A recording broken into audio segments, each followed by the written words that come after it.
Puji nama Tuhan. Shalom kekasih Tuhan. Sekali lagi shalom. Yang bersuka cita berikan tepuk tangan bagi Tuhan kita. Haleluya. Kita bersyukur bahwa anugerah Tuhan yang luar biasa kekasih Tuhan. Dalam hari ini kita boleh ada, percayalah itu semua karena kemurahan Tuhan, semua karena anugerah Tuhan. Kita bersyukur hari ini kita ada di minggu pertama di bulan Juli. Tanpa terasa saudaraku, 6 bulan ya, setengah tahun kita boleh lewati di tahun 2026 bersama dengan Tuhan. Itu adalah anugerah yang luar biasa. Oleh sebab itu mari kesempatan pagi yang indah ini sama-sama kita membawa kehidupan kita untuk datang beribadah kepada Tuhan kita Yesus Kristus dengan segenap hati, dengan segenap kehidupan kita. Maka percayalah kuasa janji Tuhan semakin dilimpahkan atas kita. Puji Tuhan. Sebelum kita menikmati hadirat Tuhan lebih lagi pagi ini kekasih Tuhan, sama-sama kita akan baca di dalam kitab Mazmur pasal yang ke-23. Percayalah, ketika kita tetap hidup mengandalkan Tuhan, maka firman inilah, janji firman ini tergenapi dalam hidup kita saudaraku. Meskipun di masa sulit, di masa sukar, percayalah kita tetap jadikan Yesus Tuhan adalah gembala kita yang baik. Sama-sama baca ya, Mazmur 23. Kita akan baca mulai dari judul firman Tuhan, Tuhan gembalaku yang baik. 1, 2, 3. Tuhan gembalaku yang baik. Mazmur Daud. Tuhan adalah gembalaku, takkan kekurangan aku. Ia membaringkan aku di padang yang berumput hijau. Ia membimbing aku ke air yang tenang. Ia menyegarkan jiwaku. Ia menuntun aku di jalan yang benar oleh karena namanya. Sekalipun aku berjalan dalam lembah kekelaman, aku tidak takut bahaya, sebab Engkau besertaku. Gadamu dan tongkatmu itulah yang menghibur aku. Engkau menyediakan hidangan bagiku di hadapan lawanku. Engkau mengurapi kepalaku dengan minyak, pialaku penuh melimpah. Kebajikan dan kemurahan belaka akan mengikuti aku seumur hidupku, dan aku akan diam dalam rumah Tuhan sepanjang masa. Yang percaya alami ini katakan amin. Tepuk tangan sekali lagi bagi Yesus Kristus Tuhan kita. Haleluya. Segala puji, hormat, kemuliaan, kecahayaan, kemasukan kami tetap persembahkan hanya bagi Engkau saja ya Tuhan kami. Tuhan kami yang dahsyat, Tuhan kami yang hidup, Tuhan kami yang luar biasa, Tuhan yang sanggup melakukan segala perkara dalam hidup setiap kami, Tuhan yang selalu menggenapi janjinya. Jadikan setiap kami umat-Mu senantiasa hidup di dalam kehendak dan kebenaran-Mu. Terima kasih buat hari ini ya Tuhanku, hari yang terbaik, hari yang Tuhan anugerahkan dalam kehidupan setiap kami hamba-Mu dan seluruh umat-Mu di tempat ini. Dan pagi ini kami siap untuk beribadah kepada-Mu, mempersembahkan seluruh kehidupan kami menjadi persembahan yang hidup, yang kudus dan berkenan kepada Tuhan. Sebab itulah ibadah kami yang sejati. Datanglah kerajaan-Mu, jadilah kehendak-Mu di tempat ini seperti di surga. Berkat Tuhan turun dalam ibadah raya pagi hari ini, dan sesuatu yang baru Tuhan kerjakan dalam pribadi lepas pribadi umat-Mu ya Tuhan. Terima kasih Bapakku, terima kasih. Kami percaya penuh kuasa Roh Kudus yang berkarya di tengah kami.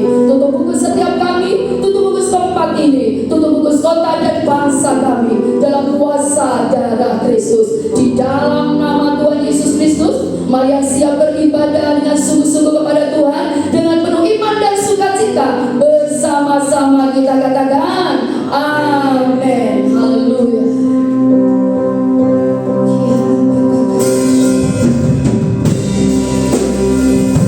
Bawa hidup kami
saat ini datang mengalami sakit penyakit, percaya dengan penuh iman, terima mujizat kesembuhan dalam hidupmu hari ini. Bahkan engkau yang mengalami masalah persoalan tantangan hidup, terima kekuatan ilahi yang akan memampukan engkau. Terima pertolongan demi pertolongan yang datangnya dari Yesus Kristus Tuhan. Percayalah hal-hal yang tak terduga Tuhan sanggup lakukan. Ketika kita menjadi pribadi yang terus bersungguh-sungguh di hadapan Tuhan, saudara, mari kau yang merindukan Tuhan melebihi apapun dan siapapun, tetap di dalam hadirat Allah dengan perlahan sama-sama bangkit berdiri kekasih. Yes, terus bertumbuh dengan Tuhan. Mari sembah Tuhan. Kau yang saat ini datang dengan sakit penyakit, tumpahkan tangan kananmu pada bagian yang sakit. Percaya kuasa itu ada di dalam hidupmu. Terima mujizat kesembuhan itu. Kau yang mengalami keletihan, telah percaya mengalir kekuatan yang baru. Engkau yang rindukan pertolongan, mujizat keajaiban, terima itu dengan penuh iman. Karena orang benar itu hidup hanya karena iman. Semua akan terjadi sesuai imanmu, saudaraku. Bila mana ya Syekh, bila mana ya Syekh, terjadi mujizatmu Tuhan, keajaibanmu Tuhan, kemuliaanmu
Tuhan yang akan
biasa. Itu yang Tuhan mau dalam hidup kita, saudara. Dalam segala keadaan apapun, dalam situasi kondisi bagaimanapun, jangan pernah berhenti untuk terus memuji, menyembah, meninggikan nama Tuhan. Amin. Sebab Yesus Tuhan kita, Dia bertata di atas pujian kita, yang kita naikkan dengan sungguh-sungguh. Dan ada kuasa dalam setiap pujian yang kita naikkan di hadapan Tuhan, saudara. Mari tetap kuatkan dan teguhkan hatimu, tetap membawa hidup untuk senantiasa seturut dengan kehendak-Mu. Memang kehidupan ini, saudara, kenyataan demi kenyataan yang kita lihat, memang seolah tidak menjadi lebih baik. Keadaan semakin tidak menentu. Bahkan mungkin kekhawatiran, kecemasan, ketakutan, kegelisahan itu terkadang hinggap di dalam diri kita. Secara manusia itu wajar, saudara. Tetapi yang tidak wajar adalah ketika kita membiarkan ketakutan, kekhawatiran, kegelisahan, kecemasan menguasai hidup kita. Tuhan tidak mengendaki akan hal itu. Tetapi yang Tuhan mau, kita tetap memiliki kehidupan yang percaya dan selalu percaya. Tetaplah percaya, saudara. Percayalah, ketika engkau dan saya memilih untuk tetap percaya pada kuasa Tuhan, maka apapun yang terjadi, kita akan tetap melihat kuasa kemuliaannya dinyatakan. Sekalipun ada kalanya doa-doa kita belum dijawab, bahkan mungkin tidak terjawab, biarlah tidak ada rasa kecewa dalam hidup kita, saudara. Karena sesungguhnya Yesus Tuhanlah yang berkuasa atas segalanya. Dan Tuhan memiliki rencana yang terindah, yang terbaik dalam hidup kita, saudara. Oleh sebab itu, mari tetap memiliki hati yang mengasihi Tuhan, yang taat setia kepada Tuhan sampai akhir, saudara. Sakara patayas, kuramaya syakara patayas. Iman Sadrak Mesak Abednego itulah yang Tuhan kehendaki ada dalam hidup kita semua. Mereka berkata, sekalipun Allah yang aku sembah tidak menolongku, tapi aku tidak akan menyembah patung buatan tanganmu yang kecil. Di dalam arti iman Sadrak Mesak Abednego tanpa syarat. Apapun yang terjadi, dia tetap menyembah Allah yang saat ini kita kenal di dalam Yesus Kristus Tuhan, saudara. Biarlah itu juga yang Tuhan dapatkan dalam hidup kita, sehingga tidak ada satu hal pun yang mampu menjauhkan kita dari kasih Kristus. Terima kasih ya Bapa. Lanjutkan karya-Mu lebih lagi dalam hidup setiap kami, baik kami para hamba-Mu maupun seluruh umat-Mu di tempat ini. Bawa kehidupan kami ya Tuhan, untuk kami tetap mempercayakan hidup ini sepenuhnya di dalam otoritas kuasa Yesus Kristus Tuhan. Terima kasih ya Tuhan. Kau semakin kuatkan, Kau semakin teguhkan. Dan pagi ini kami rindu Kau juga berbicara kepada kami melalui hamba-Mu yang sudah Kau utus ke tempat ini untuk menyampaikan kehendak Tuhan dalam pribadi lepas pribadi kami semua. Berbicaralah ya Tuhanku melalui firman-Mu, dan bawa kami lebih lagi hidup seturut dengan kehendak-Mu Tuhan di tengah dunia yang semakin bergejolak. Biarlah kami tetap mengambil pilihan keputusan yang benar, yang sesuai dengan firman-Mu. Terima kasih. Pengurapan urapan-urapan-Mu sudah Kau penuhkan atas hamba-Mu yang sebentar akan sampaikan kehendak-Mu buat setiap kami umat-Mu. Terima kasih Roh Kudus, dan kesempatan ini juga kami siap untuk menabur setiap benih yang sudah Tuhan sediakan dalam hidup setiap kami. Dalam segala kondisi apapun ya Tuhan, kami akan tetap menabur benih itu. Karena itulah yang Tuhan kehendaki dan itu adalah perintah. Dan kami percaya ketika kami mentaati perintah, maka setiap kami pasti mengalami janji Tuhan.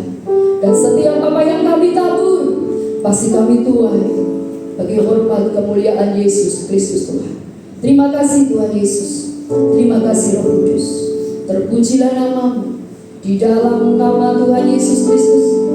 Mari yang siap menabur benih dan siap diberkati dan menjadi pelaku firman, dengan penuh sukacita bersama-sama kita katakan amin. Sambil kita memberikan yang terbaik, saudaraku, siapkan kehidupan kita untuk menerima kebenaran firman-Nya pagi ini. Jiwaku bertanya, masih ada harapan melewati tangisan.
melebihi kekuatan kami.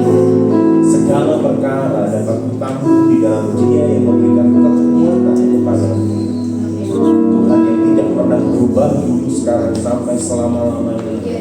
Namamu Alfa dan Omega, yang awal dan yang akhir. Kau Allah yang setia menjaga, memberkati, melindungi setiap hidup kami. Kau yang berjanji dalam setiap kehidupan kami, sampai putih rambutmu aku tetap sama, aku tetap Dia, dan aku akan menggendong kamu. Terima kasih Tuhan. Ajari setiap kami untuk mengerti rencana dan kehendak-Mu dalam setiap kami. Tolong setiap kami terus memahami kehendak Tuhan dalam kehidupan kami. Sebentar kami mau duduk diam mendengarkan sabda firman-Mu, kami percaya urapan Tuhan sudah turun atas kami. Beri hati kami untuk belajar, beri hati kami untuk mendengar, dan kami mau yang akan kami pelajari pada siang hari ini diberkati oleh Tuhan. Berbicara kepada setiap kami dalam nama Yesus. Sambut kebenaran firman-Mu, haleluya. Amin. Silakan duduk, kasih Tuhan. Bapak Ibu di musik, singer.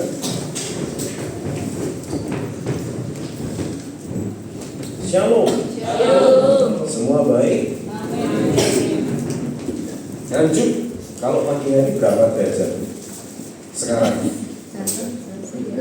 Berapa? 19. Lumayan lah, dingin ya.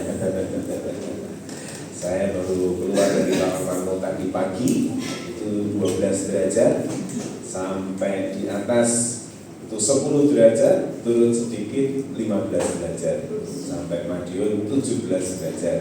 Di sini 19 derajat. Masih hidup? Ya, karena nggak tahu cuacanya, terus pasti akan selama kata Alkitab, selama bumi masih ada masa menanam, menabur, dan semuanya pasti akan berjalan dengan seperti itu. Apakah materi saya ada? Oke, baik. Baik Ibu Bapak, yang pertama, sebagai orang Kristen, dan saya yakin Ibu Bapak adalah orang Kristen yang datang ke gereja, maka yang perlu kita ketahui bersama, pertama, Tuhan mendirikan satu lembaga awal sekali, dan itu Tuhan sendiri. Lembaga ini banyak kalau di dunia ini, yang mendirikan manusia banyak, lembaga MPR, DPR itu dari manusia dan sebagainya. Tapi yang dari Tuhan sendiri itu ada dua. Yang pertama namanya keluarga. Jadi kalau kita dipanggil untuk menikah, itu adalah panggilan Tuhan. Yang setuju katakan amin. Yang belum menikah boleh saya minta tangan ke atas. Oke, mau cepat-cepat atau lama? Oh enggak. Jadi panggilan menikah itu adalah panggilan untuk menetapkan satu lembaga Tuhan. Makanya dalam pernikahan Kristen itu harus hati-hati, tidak boleh sembarangan, gitu kan? Karena kami 2 minggu yang lalu ada di Surabaya, dan kemudian ada satu cerita. Saya minta tolong untuk saya diantar ke airport karena satu keluarga kami ada perjalanan misi ke Bangkok, dan seperti Tuhan berbicara, coba drivermu itu ajak bicara. Langsung singkat cerita saya ajak bicara, namanya siapa, dari mana, bla bla bla bla bla bla. Kebetulan Kristen. Waktu Kristen saya tanya, anaknya berapa? Baru 1 om. Umurnya berapa? Jadi kayak saya ngejar terus itu. Akhirnya dia berkata 8 tahun gitu. Saya langsung ngomong, itu anak saya yang terakhir baru 8 tahun. Saya bilang begitu. Terus sekarang anaknya bagaimana? Terus dia diem. Nah, waktu dia diem, saya langsung, wah, kayaknya saya menyinggung nih gitu. Ya enak kan gitu ya. Terus saya, maaf kalau misalkan, oh enggak apa-apa om, anak saya ada kok di Banyuwangi. Loh, nah masnya di Surabaya kok anaknya di Banyuwangi? Saya bilang begitu. Iya om, kami 7 tahun yang lalu cerai, divorce. Anakmu baru 1 tahun waktu itu, berarti 3. Singkat cerita, konseling lah 2 SKS. Mumpung kan kesempatan kan, saya konseling ya. 2 SKS. Perjalanannya dari Surabaya Barat ke airport cukup lumayan lama, 45 menit. Singkat cerita, saya konseling dia, kemudian saya arahkan dia bertobat, saya arahkan dia mengenal Tuhan lebih lagi, dan lain sebagainya. Kemudian dia baru cerita, Om, saya memang sudah bercerai dan ada surat cerai resmi. Boleh nggak saya menikah? Wah, ini repot ya. Kalau nggak tahu mau oleh, mau dijomblo biasa, gitu kan aturannya kan gitu kan. Nggak tahu mau nggak oleh, om dia sudah pacaran lagi, ya gitu kan. Singkat cerita saya bilang ini, tak kasih nomor teleponku, nek kamu mau hubungi aku silakan. Apalagi nek kowe main sekolah yang Tawangmangu, wah langsung tak topo gitu. Promosi sekolah. Dan oke, lanjut. Nah, ibu bapak, lembaga pertama ini itu terus diincar.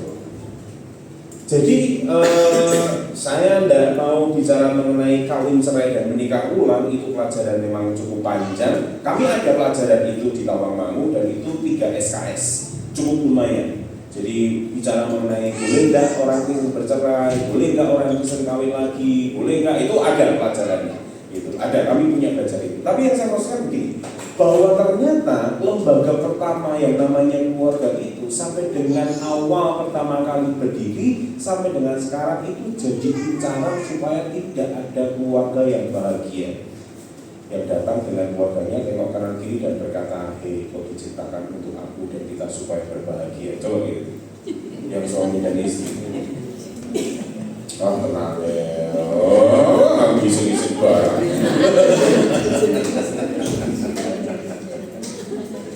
Karena apa ibu bapak? Karena sekarang bahkan sudah ada. Nah ini yang menjadi masalah ya. Yang menjadi masalah justru munculnya dari pihak Kristen.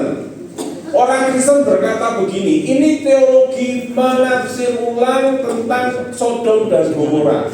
Dan anehnya, ya saya harus ini direkam ya, di Rapopo lah, direkam di Rapopo, dikandak di Rapopo. Anehnya ada guru besar teolog yang mengatakan nggak apa-apa, yang bukan bercerai, nggak apa-apa, saling mengasihi, yang penting itu kasih. Jadi nek lanang mbek lanang ora apa-apa, yang penting kasih. Wedok mbek wedok ora apa-apa, yang penting kasih. Itu keluar dari seorang guru besar teolog di Indonesia. Ngerti nggak? Benar nih saya ngomong apa adanya. Ada bukunya bahkan. Dan lebih parahnya lagi, pengikut dari bendera pelangi-pelangi alangkah indahmu yang kita pikir itu warna yang bagus, gitu kan? Itu makin marak dan makin banyak, gitu Bapak. Jadi warna bendera pelangi itu adalah simbolisasi dari satu kelompok tertentu yang kita sebut kemudian dengan LGBT, lesbian, biseksual, transgender, apalagi itu, LG, gay, ada di sana. Masih mending LGBT papat. Nah, waktu saya ke Thailand 16 gender diakui, pramuka ya sekarang. Jadi nek toilet gitu mikir saya, iki aku opo gender itu, ya kan? Lanang, lanang, ya kan? Karena di Thailand itu 16 gender diakui. Lanang sing kaya wedok diakui gender sendiri, wedok sing kaya lanang diakui sendiri, lanang sing pakaiane wedok diakui sendiri, sampai 16 gender. Apa enggak mengerikan ini saudara? Jadi ketika kami ada di Thailand, kami jalan-jalan, kebetulan tahun ini kami ada di Bangkok, biasanya kami di desa di Chiang Mai. Nah, anak-anakku do kaget, anu memang cantik-cantik, kosek banget. Oh, nama tenang kok itu anu lewat, kosek. Bilangan dewe kok nek pas ngomong bilangan. Akhirnya kan orang Thailand nggak bisa bahasa Inggris semuanya kan. Jadi kita ngomong pakai terjemahan. Wah, ketok. Ayune ayu ketok. Nah, ibu bapak, ini lembaga yang pertama yang diincar terus, namanya keluarga, mau dihancurin terus. Kenapa? Karena di keluarga itu tempat untuk menceritakan Tuhan kepada generasi berikutnya. Tanpa keluarga, Tuhan tidak pernah diceritakan lagi. Makanya saya bilang, kalau memang saudara dipanggil untuk menikah, menikahlah. Tapi kalau memang Tuhan panggil saudara untuk selibat, tidak menikah, ya tidak apa-apa. Itu panggilan khusus, tidak persoalan dan tidak berdosa. Tapi kalau memang menikah, Tuhan panggil saudara suami istri di sana, kalau Tuhan kasih keturunan, berarti Tuhan punya tanggung jawab untuk saudara menceritakan. Kalau enggak dikasih keturunan, berarti ada satu tanggung jawab saudara terus berproses dalam suami istri, terus berproses, terus membentuk sampai karakter kita serupa dengan Kristus. Yang setuju katakan amin. Sebab yang namanya suami istri itu tidak akan pernah tidak ada masalah. Masalahnya seumur pernikahanmu sampai salah satu atau mau memisahkan. Selama masih berdua, yo konflik terus. Halo. Nah saya pikir itu saya menikah itu dapat kedamaian loh Pak. Dan maksudmu, nah setelah saya menikah orang damai Pak. Isunya gue belum, saya bisa milih sopo, ya aku dewe Pak, ya wes pilih. Karena orang menikah itu seperti naik roller coaster, naik sudah diikrarkan itu seperti diklik sabuk pengamannya, klik, naik wes diubung-ubung, kira iso jalur medul, kamu medul, hilang kalau begitu. Nggak boleh. Kalau sudah klik, ya udah nikmati perjalanannya, ya kan? Kalau sudah bertumbuh bersama, saya sangat yakin Alkitabiah 2-3 orang berkumpul itu konteksnya keluarga. Datanglah kerajaanmu, jadilah kehendakmu di bumi seperti di surga. Itu konteksnya keluarga. Kalau suami istri berproses dan dia menikmati proses itu, maka yang ada surga ada dalam keluarga. Tapi kalau tidak mau berproses, neraka seumur hidup. Goro-goro dole iso dadi perkara, sing siji mencet isor, sing siji mencet tengah. Sing iso ngomong mbok aku sing ngirit apa? Alah kok perkara dole lho pencet tengah. Ngono bendino dadi gelut Bapak Ibu Saudara. Gur perkara odol sing regane mungkin 6.000 7.000. Betul atau tidak? Itulah sebabnya kemudian Tuhan tidak mau sekedar membentuk sebuah keluarga. Ada lembaga yang kedua, mari kita lihat di dalam Matius pasal yang ke-16, tidak ada di slide saya. Matius pasal yang ke-16 ayat yang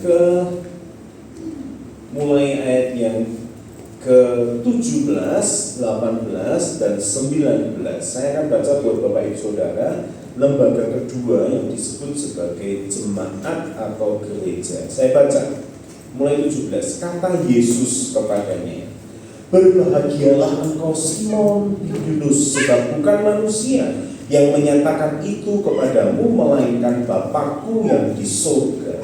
Dan aku pun berkata kepadamu, engkau adalah Petrus, dan di atas batu karang ini aku akan mendirikan gerejaku atau jemaatku, dan alam maut tidak akan menguasainya. 19 kita boleh baca bersama-sama ya. 1, 2, 3. Kepadamu akan kuberikan kunci kerajaan surga. Apa yang mengikat di dunia ini akan terikat di surga, dan apa yang terlepas di dunia ini akan terlepas di surga. Loh, bagi orang Kristen itu sekti.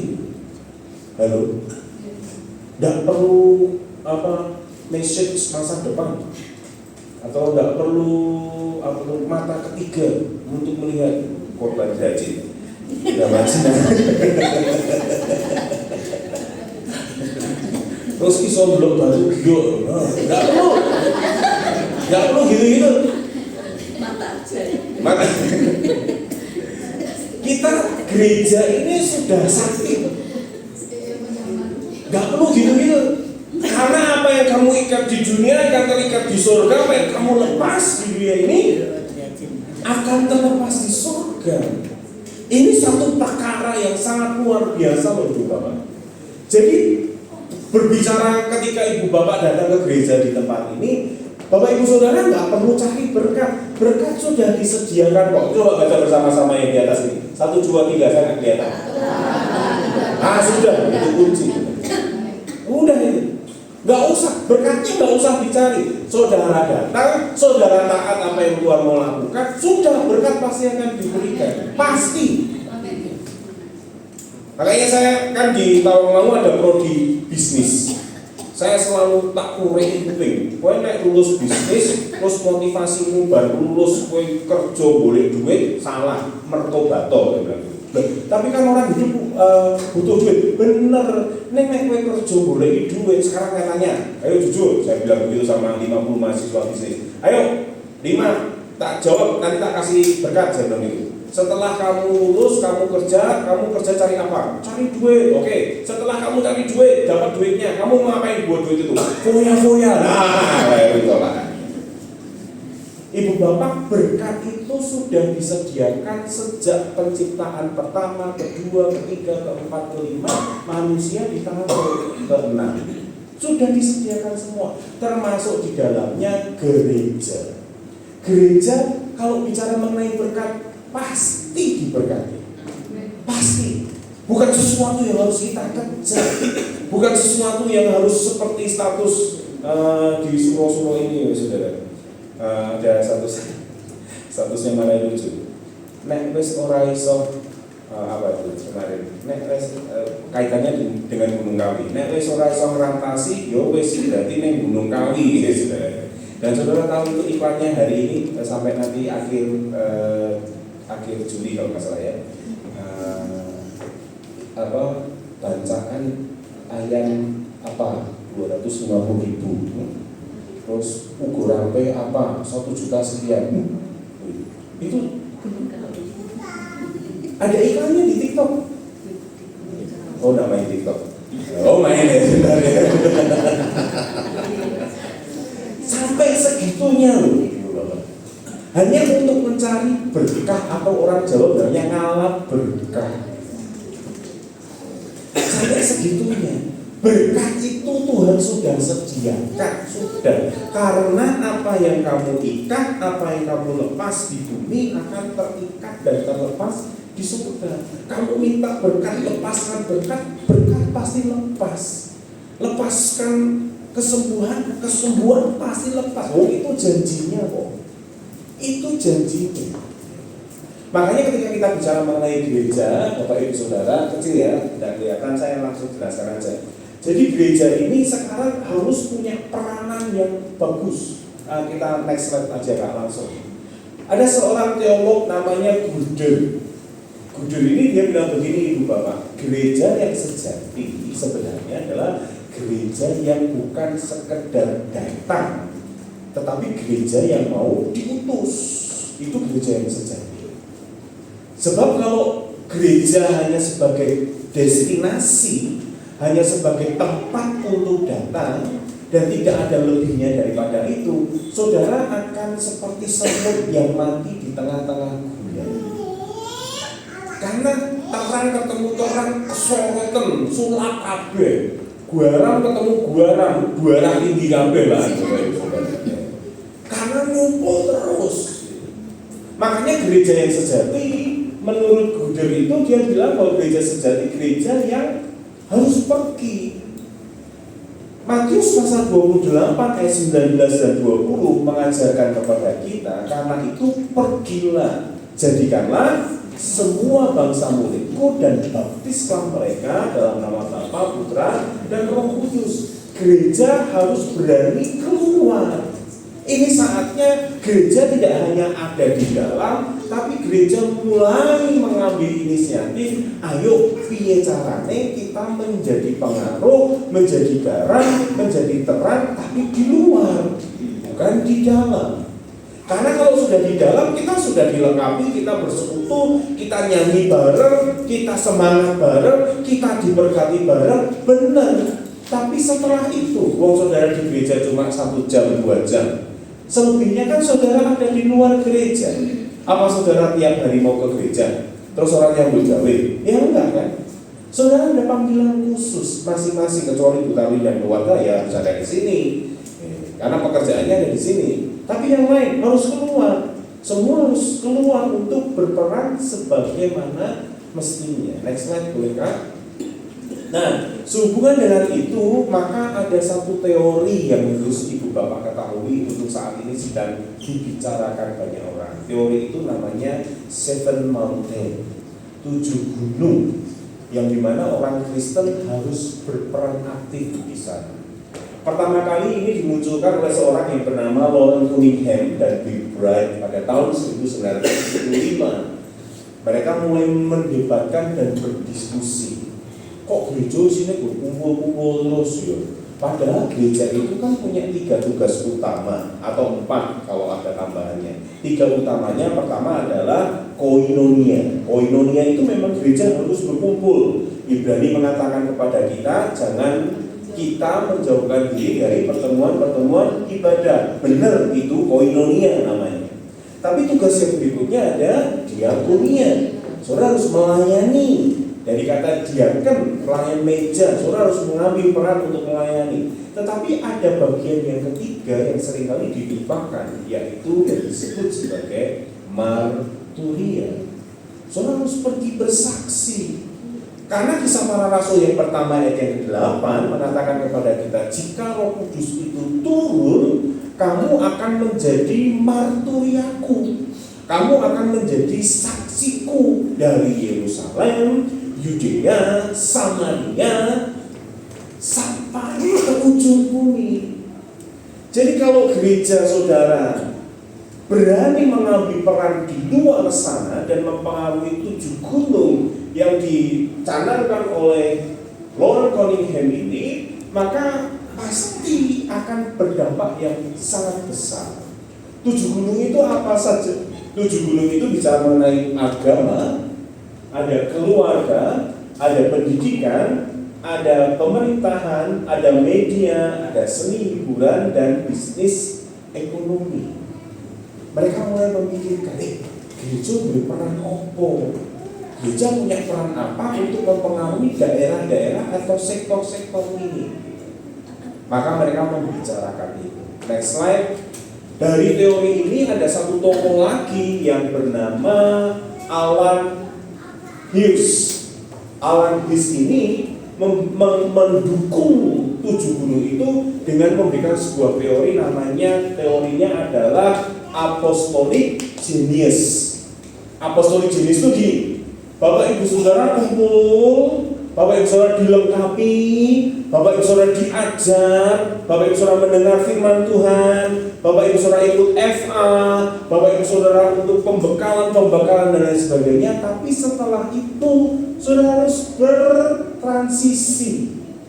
Jadi dari gereja yang cuma berkumpul, Saudara harus mulai menjadi gereja yang diutus. Survei membuktikan gereja yang berani mengutus jemaatnya, yang berani bermisi, yang berani untuk masing-masing ke tempat-tempat di daerah bidangnya masing-masing dan menjadi berkat di sana, gereja itu diberkati oleh Tuhan. Siapa yang pernah mendengar gereja terbesar dulu 10 tahun yang lalu di Korea Selatan? Gereja Yonggi-cho. Saudara tahu itu mulainya dari mana sebenarnya? Dari satu kelompok doa kecil, lalu mulai mengutus utusan keluar. Bukan hanya gereja itu, beberapa gereja yang lain.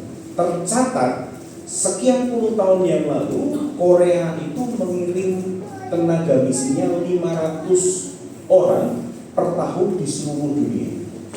Gara-gara 2 atau 3 orang Korea yang tahu aliran atau instalasi air, dia pergi ke bagian Afrika yang berkelahi, yang perang gara-gara rebutan air, sama orang Korea karena diinstalasi airnya dengan baik, dicarikan sumbernya dengan baik, daerah itu nggak jadi perang lagi. Kenapa? Ada orang Kristen yang mulai ambil peran. Dia tidak memberitakan Injil, tidak dalam konteks berkata, kamu percaya Yesus, bukan begitu. Tapi dia melakukan sesuatu karakter Kristus, yang menunjukkan nilai-nilai Kristus yang di bidangnya, yang membuat orang-orang Afrika berubah dan kemudian tidak menjadi perang. Baru kemudian saudara tahu Korea sangat diberkati oleh Tuhan. Muncul Samsung, muncul Hyundai, muncul merek-merek Korea tertentu yang kemudian mempengaruhi pangsa pasar di seluruh internasional. Korea diberkati karena dia berani memutus putusan-putusannya keluar. 6 tahun yang lalu, jadi pertemuan terakhir 6 tahun yang lalu di Chiang Mai, ketika kami mendiskusikan tentang misi karena saya ada di sana, maka Korea sudah dikalahkan dengan salah satu negara yang sebenarnya nggak masuk akal. Karena negara ini pahamnya komunis. Tapi dia pengirim misi terbesar untuk saat ini sampai dengan hari ini, Bapak. Dia mengirim 1.000 orang per tahun. Negara itu adalah negara Cina. Cina itu komunis.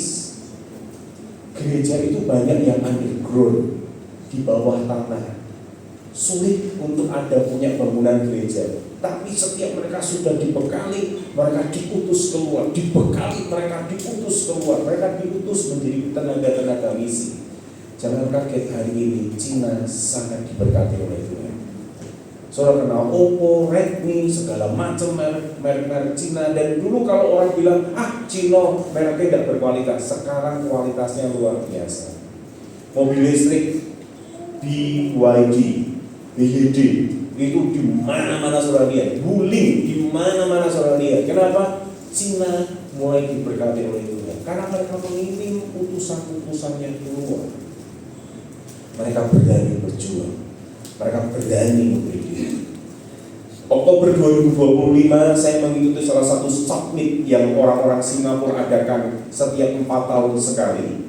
Jadi saya ada di sana, setelah ada di sana, maka sejak 2 tahun yang lalu, jadi ini sudah summit yang ketiga. Sejak 2 tahun yang lalu, Singapura sudah menetapkan sampai 2033 mereka akan konsisten mengirim 50 orang per tahun. Gak banyak kalau dibandingkan dengan Korea dan Cina. Tapi mereka sudah mulai konsisten. 50 orang per tahun dia akan kirim dari Singapura keluar. Mereka akan jangkau Jepang, mereka akan jangkau Indonesia, mereka ada banyak di Batam karena memang dekat dengan Singapura. Mereka ada di Jepang dan lain sebagainya. Dan saudara tahu, Singapura cukup lumayan diberkati Tuhan. Kalau saudara pernah ke Singapura, Bapak Ibu Saudara, Singapura itu gak punya sumber daya. Saya dipamerin, ayo atau kita ke pantainya Singapura, oke? Bisa diajak ke pantainya Singapura dulu. Saudara tahu itu pasir putihnya mereka gak punya. Pasir putihnya itu ngambilnya dari Batam, dari Indonesia. Mereka gak punya air, airnya ngambilnya dari Malaysia. Mereka gak punya sumber listriknya juga ngambilnya dari Malaysia. Tapi kenapa Singapura sangat diberkati Tuhan? Kenapa Singapura sangat maju, bahkan disebut sebagai negara maju. Negara orang kayanya Asia itu Singapura. Kenapa? Dia sudah berani mengambil misi keluar, memberkati keluar. Bapak Ibu Saudara, bayangkan jika itu terjadi di Indonesia. Bayangkan jika itu terjadi di gereja saudara. Jika kita ambil bagian untuk pergi keluar, kita pasti akan lebih lagi mempengaruhi orang. Next slide. Oleh sebab itu, mari kita mulai memberikan sebuah pengamatan. Bapak Ibu Saudara, setiap ibu bapak itu masing-masing punya potensi. Alkitab kita mengatakan talenta itu ada yang diberi 5, ada yang diberi 2, dan ada yang diberi 1. Catatannya apa? Masing-masing menurut kesanggupannya.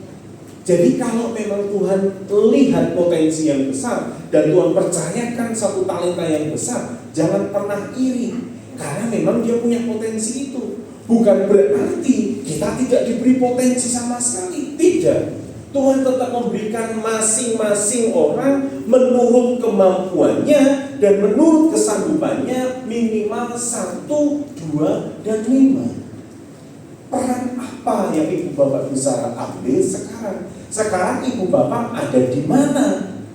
Itulah yang kemudian kita mau lihat. Apakah ibu bapak ada di bagian keagamaan? Apakah ibu bapak ada di bagian keluarga? Nanti saya jelaskan satu-satu sedikit. Pendidikan, pemerintahan, media, seni hiburan, atau di bisnis. Kita pasti punya peranan di sana. Sebab saya mengimajinasikan jika 100 orang ini semuanya masuk ke sekolah tinggi teologi Tawangmangu dan semuanya ingin jadi pendeta, jemaatnya sopo. Mau sopo yo nyanyi dhewe, ngubungke nyanyi dhewe, enggak mungkin. Pasti Bapak Ibu Saudara punya peranan yang berbeda dan itu sesuai dengan kemampuan potensi ibu bapak masing-masing. Saya baru suka ada dia lulusan seni musik. Saya lupa namanya di TikTok itu seumuran. Dia lulusan seni musik sampai S2 sampai S3. Dia langsung bikin musik live. Dia kasih kamu sopran bunyi ini ya, kamu ini bunyi ini ya, kamu ini bunyi ini ya. Itu terkenal di mana-mana, diundang di semua negara. Hebat dia. Dia punya pengaruh yang luar biasa. Kenapa? Karena dia tahu bidangnya. Dia bidang di musik. Dia nggak bisa main sepak bola tentunya. Dia nggak bisa mungkin bisnis tentunya. Tapi di bidangnya dia maksimal. Sama halnya bagi mereka yang memang bekerja, bagi mereka yang mungkin hanya sebuah atau sebagai karyawan biasa. Bukan berarti, loh, kok aku cuma karyawan biasa mas, kok aku berarti aku enggak, sama tetap bisa maksimal di bidangnya masing-masing. Di mana bidang kita? Kenapa kok kita perlu melihat potensi kita? Next selanjutnya. Karena di bidang-bidang ini ada kesenjangan nilai, Ibu Bapak. Contoh misalkan, contoh beberapa bidang yang saya akan sebutkan. Contoh misalkan di bidang pendidikan. Siapa di antara di sini yang bisa jadi guru, pendidik, pengajar? Apakah ada? Ada ibu guru. SMP, SD? SMA. Mari kita lihat SMA. Waktu di SMA, SMP dan SMA, siapa di antara kita yang pernah sekolah waktu itu SMA diajari teori evolusinya Darwin? Semua kita diajari? Masih diajari? Dan saudara percaya itu? Loh, kok diajari? Halo? Benar atau tidak? Ada nilai yang salah di sana. Dan teori itu sebenarnya Darwin sendiri menurut biografinya sebelum dia mati dia sudah berpesan, teoriku itu perlu diuji ulang, ojo percaya langsung. Lah kok murid-muridnya mempercayai teori evolusi dipegang teguh sampai menyimpulkan kalau manusia itu keturunan dari kera. Aku wegah. 25 tahun saya di Tawangmangu. Saya lihat 3 kelompok kera besar dari Lutung. Saudara pernah tahu Lutung itu berarti saudara kalau masuk ke Tawangmangu itu perbatasan jembatan Jawa Timur Jawa Tengah itu kelompoknya Lutung, monyet hitam yang ekor panjang. Nanti masuk ke tengah, saudara akan ketemu monyet ekor panjang tapi yang bentuknya masih seperti perak gitu. Nanti masuk di Tawangmangu itu yang biasa monyet-monyet yang biasa kita ketemu itu. 25 tahun saya ada di sana dan belum ada satupun monyet yang jajar cilok. Belum pernah saya lihat perubahan itu. Artinya apa? Nilai ini perlu diluruskan. Teorinya kita sampaikan, lalu kita tegaskan bahwa manusia tidak pernah berasal dari monyet. Contoh misalkan di mana lagi? Di keluarga misalkan. Siapa yang keturunan Timur? NTT ada? Ini orang Jawa semua? Ya puji Tuhan. Di Sumatera. Ya, saya nggak tahu Sumatera. Ini Timur yang saya punya filosofinya. Ambon. Saya nggak tahu apakah sama atau tidak. Mulai dari Timur, selalu saya hampir sama. Mereka tuh punya filosofi di ujung rotan ada emas. Di ujung rotan ada emas. Apa tuh maksudnya? Nek anakmu nakal gebuken. Itu masuk akal kan? Dan Alkitab kita memang mengatakan hajarlah anakmu dengan rotan. Nek iki orang ajar. Ini menganiaya. Saya punya mahasiswa, rata-rata kami kan dari Timur. Cuma lupa kasih makan babi. Itu kaki bisa dicuencang kepala jadi di bawah dan itu dibuat jadi beneran loh Bapak. Hanya lupa kasih makan babi. itu di wajahnya beneran sampai galer-galer gitu. Itu lukanya seminggu sembuh, tapi dalamnya bertahun-tahun. Dan di antara mereka berkata, kita nono nek aku dari gede, nek wis podo. Itu yang terjadi. Nah, nilai-nilai Kristen ini harus kita tambahkan. Makanya ada integritas, ada kasih, ada keadilan di bidang-bidang ini. Siapa yang pernah ke mall besar dan ada mobil-mobil, lalu di situ ada SPG wanita yang cantik. Pertanyaannya, kenapa SPG-nya harus wanita dan bukan pria? Dia menarik. Pertanyaannya, apakah ada hubungannya dengan wanita itu dan mobil yang akan dia jual? Tidak ada. Iya kan? Tapi nek ora wedok, ora sing seksi, ora payu mobil kuwi gitu. Betul kan? Apakah itu nilai yang benar? Tidak. Belum tentu semuanya itu beli mobil gara-gara karena ada SPG kan? Tidak. Orang beli mobil itu kalau saya lihat spesifikasi, apa ya, speknya apa, ininya apa kan gitu. Saya nggak perlu lihat SPG-nya kan. Tapi nilai itu yang perlu kita tanamkan dan pengaruhi. Di 7 bidang ini ada nilai-nilai yang salah. Saudara punya potensi yang bagus, saudara punya potensi yang luar biasa, saudara harus pergi ke 7 gunung untuk mempengaruhi bidang-bidang ini. Next slide bolehkah? Nah, itulah sebabnya kemudian apa yang paling maksimal yang bisa kita hadir di sana dan memberikan pengaruh yang besar, yaitu dengan cara kita strategi dengan karakter approach.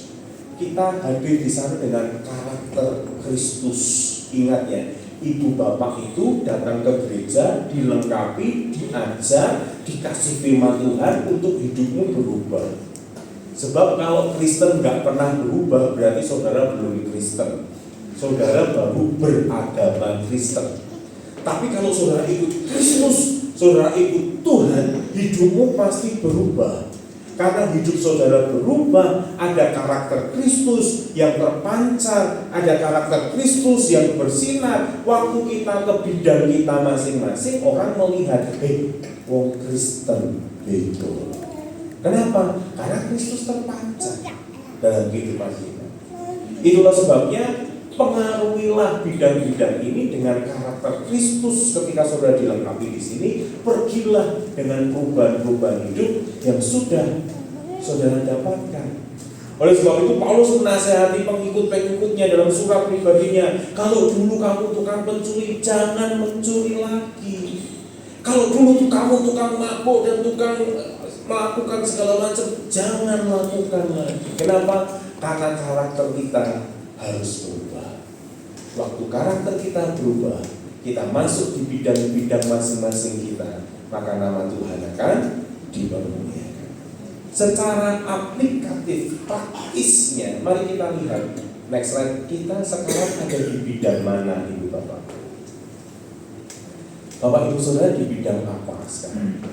Apakah Ibu Bapak ada bidang keluarga yang mau ngajari mendidik anak, mau ngajari anak-anak untuk melakukan sesuatu yang baik? Apakah Ibu Bapak ada di pemerintahan yang berani mengatakan Yesus Tuhan, seperti Basuki Cahayapurnama, seperti Ibu yang ada di Amul Bu Sylvia ya kalau nggak salah, yang dia berani Yesus adalah Tuhan? Itu di pemerintahan dia berani seperti itu. Apakah Ibu Bapak ada di media informasi yang statusnya selalu memberikan dampak, orang bersulul terus atau ngrasani wong yang status, yang tamu kan bingung. Statusnya yang baik-baik saja. Kan itu media sosial dibaca banyak orang. Saya tidak akan pernah bikin status yang aneh-aneh. Kenapa? Karena saya punya hampir separuh kontak saya itu Muslim dan orang kepercayaan yang lain. Setiap saya pasang status maksimal ya, minimal dan maksimal kurang lebih itu dibaca 300 sampai 500 orang yang melihat status saya. Waktu lihat status saya, kalau misalkan status saya nggak bagus, apa kata orang? 500 orang melihatnya, 400 orang melihatnya. Makanya saya selalu kasih sesuatu yang bagus, bukan apa-apa, supaya orang pun juga diberkati dari apa yang kita posting. Itu media. Saudara di mana? Seni, hiburan, olahraga. Saya senang kemarin saya mengisi anak-anak muda di mana Madiun. Mereka ada retreat. Lalu ada satu orang, saya langsung saya mendoakan satu-satu. Saya bilang, kamu atlet.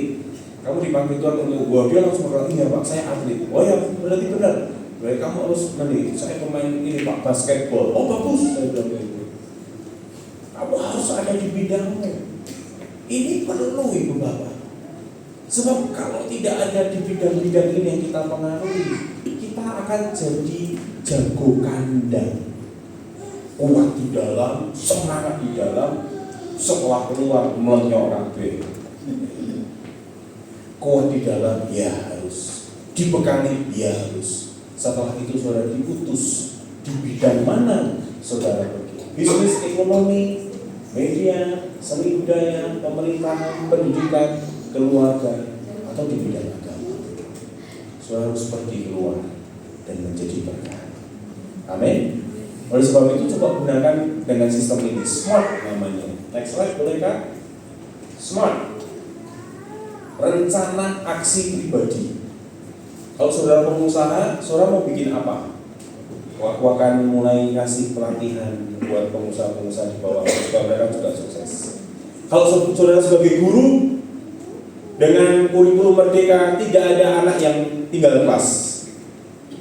Bisa baca, nggak bisa baca, naik kelas, ya kan? Nah, jadi apa yang harus kita lakukan ketika kita ketemu dengan anak yang nggak bisa baca? Itu tanggung jawab kita. Berarti kita harus punya andil, kita harus punya pengaruh di dunia pendidikan dan di dunia-dunia yang lain. Rencanakan aksi pribadi kita dengan SMART. SMART itu apa? Next slide boleh Kak? Yang pertama, rencanakan kegiatan yang spesifik, yang jelas kegiatannya. Kalau di bidang agama, Bapak Ibu Saudara akan dilatih. Oh, mulai ini Betani Nganjuk akan mengadakan pemuritan atau FA yang difokuskan untuk Bapak Ibu Saudara mengerti visi, mengerti misi, mengerti panggilan Tuhan, mengerti potensi jemaat atau yang lain misalkan. Harus spesifik disebutkan. Lalu harus measurable, terukur. Lalu kemudian harus achievable, bisa dicapai, relevan dan time bound. Harus ada waktu yang harus kita dapatkan. Waktu ini terjadi, saya sangat yakin setiap saudara yang menantikan kedatangan Tuhan Yesus kali yang kedua, dia pasti segera datang karena Injil cepat-cepat sampai ke ujung bumi. Ini saatnya gereja jangan menjadi jago kandang, tapi gereja harus menjadi gereja yang berani mengutus jemaatnya di bidang-bidang tertentu sesuai dengan panggilan mereka, utus mereka. Saya berharap setiap hamba-hamba Tuhan yang menutup ibadah, mereka tidak sekedar memberkati, tapi kemudian mereka berkata mengutus untuk menjadi berkat dimanapun mereka pergi. Amin. Kesimpulannya, saya mau undang pemain musik maju ke depan. Kita naikkan anugerahmu, anugerahmu. Kesimpulannya Ibu Bapak, panggilan sebagai pekerja ilahi. Pekerja ilahi itu bukan pendeta saja, bukan hamba Tuhan saja, bukan rohaniawan saja. Pekerja ilahi itu semua kita dipanggil untuk melayani Dia. Makanya gereja harus meneguhkan, gereja harus memberkati, gereja harus berani mengutus, supaya gereja setelah jemaatnya diutus, mereka bekerja di 7 bidang, di 7 gunung, dan kemudian mereka menjadi pengaruh besar. Garam itu berfungsi, terang itu berfungsi. Anugerahmu, anugerahmu, itu yang kita minta dari Tuhan. Penyertaanmu Tuhan, kita perlu itu. Penyertaanmu Tuhan. Naikkan pujian ini dan kemudian kita akan berdoa.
tidak mau berjalan.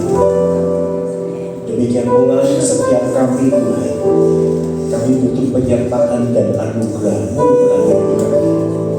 Kami tahu ketika kami beribadah, kami memuji, memuliakan Engkau, mendengar firman-Mu, kami dibekali.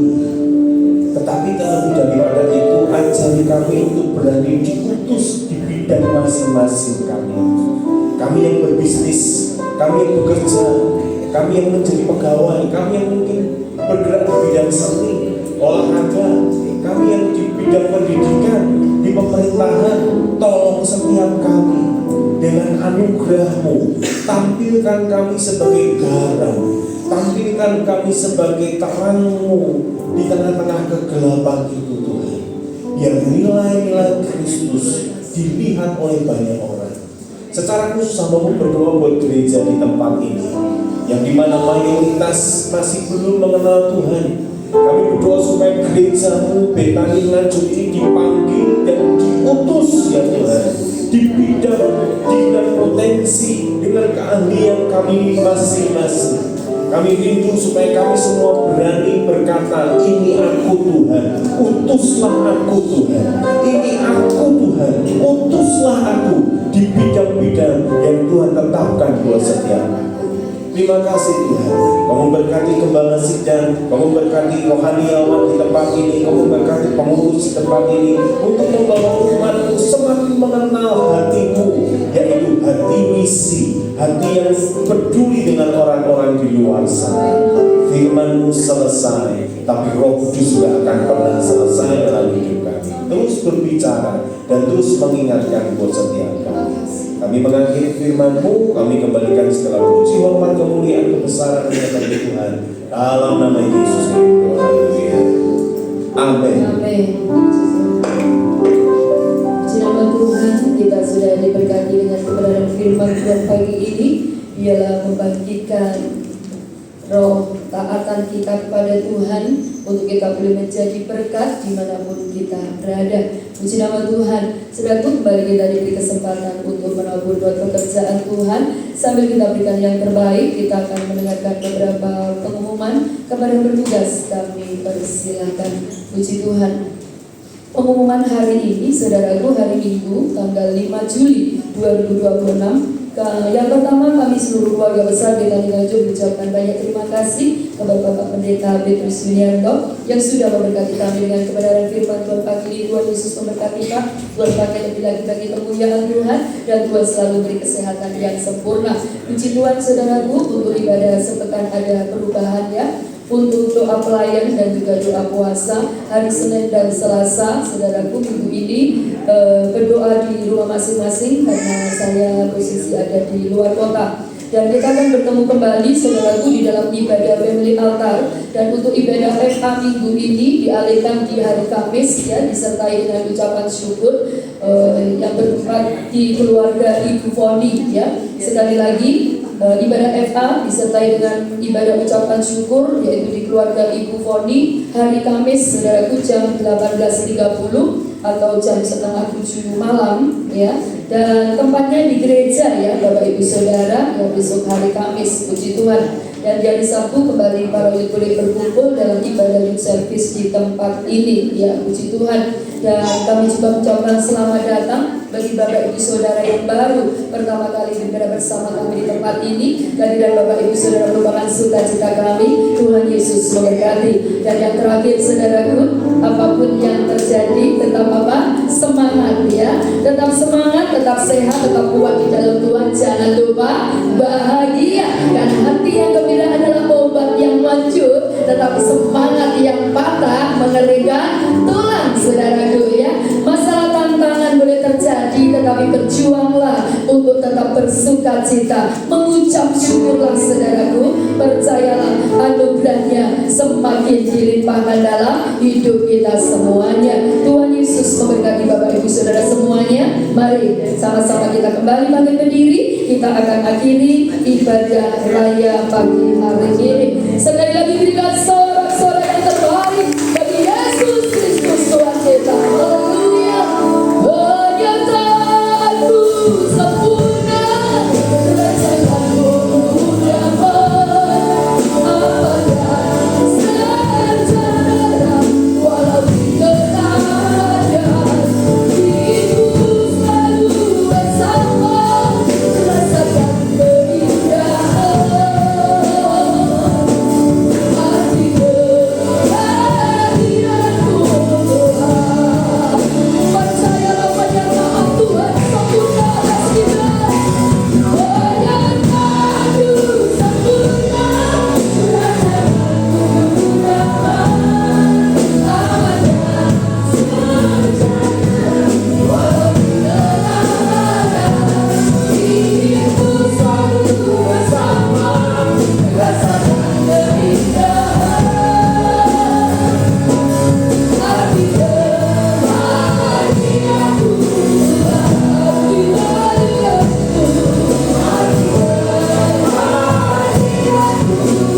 segala berkat yang Tuhan sediakan buat setiap kami, untuk rumah tangga kami, untuk keluarga kami, untuk pekerjaan kami, untuk pendidikan kami. Kami yakin dan kami percaya berkat ada di hadapan kami. Oleh sebab itu Tuhan, setiap umat-Mu yang juga sudah memberikan taburannya lewat persembahan, bukankah Engkau sendiri yang berkata akan mengembalikan 4 kali ganda sesuai dengan janji firman-Mu? Kami mempercayai dalam hari-hari kami ke depan, sampai nanti Tuhan datang kali yang kedua, berkat Tuhan pasti ada terus dalam kehidupan kami ketika kami mentaati firman Tuhan dalam kehidupan kami. Oleh karena berkat yang Tuhan sudah beri dalam kehidupan kami, oleh karena berkat yang Tuhan sudah curahkan buat setiap kami pagi hari ini meminta urapan Tuhan turun atas setiap kami, supaya kami boleh diutus, kami boleh pergi ke tempat kami masing-masing bekerja dan berpengaruh di sana, di dunia pendidikan, di dunia agama, di dunia keluarga, di dunia media sosial, seni budaya olahraga, di dunia bisnis. Utus kami untuk kami boleh menjadi garam dan terang di sana.